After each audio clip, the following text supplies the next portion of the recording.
അജിത് കുമാറിനെ ക്രമസമാധാന ചുമതലയിൽ നിന്ന് മാറ്റുക എന്നത് മാത്രമാണ് CPI ആവശ്യപ്പെട്ടതെന്ന് ബിനോയ് വിശ്വം. അത് സർക്കാർ നടപ്പിലാക്കി. ഇത് CPIക്ക് സന്തോഷമുണ്ടാകുന്ന കാര്യമാണ്. ഇത് LDFന്റെ രാഷ്ട്രീയ വിജയമാണെന്നും മറ്റ് വ്യാഖ്യാനങ്ങൾ ആവശ്യമില്ലെന്നും ബിനോയ് വിശ്വം പറഞ്ഞു. കമ്മ്യൂണിസ്റ്റ് പാർട്ടി ആവശ്യപ്പെട്ടത് ഒരു കാര്യമാണ്.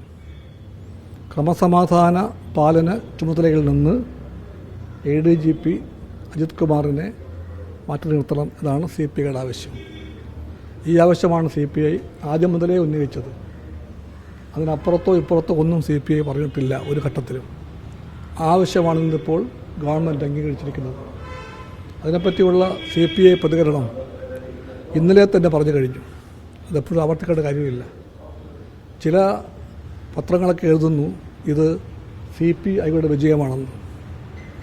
ഞങ്ങൾ പറയുന്നു ഇത് CPIക്ക് സന്തോഷമുണ്ടാക്കുന്ന വിജയമാണ്. പക്ഷേ ഈ വിജയം LDF രാഷ്ട്രീയത്തിൻ്റെ വിജയമാണ്. ഞാൻ ആവർത്തിക്കുന്നു, LDF രാഷ്ട്രീയത്തിൻ്റെ വിജയമാണ്. LDF രാഷ്ട്രീയത്തിന് ഇങ്ങനെ പ്രവർത്തിക്കാൻ പറ്റും.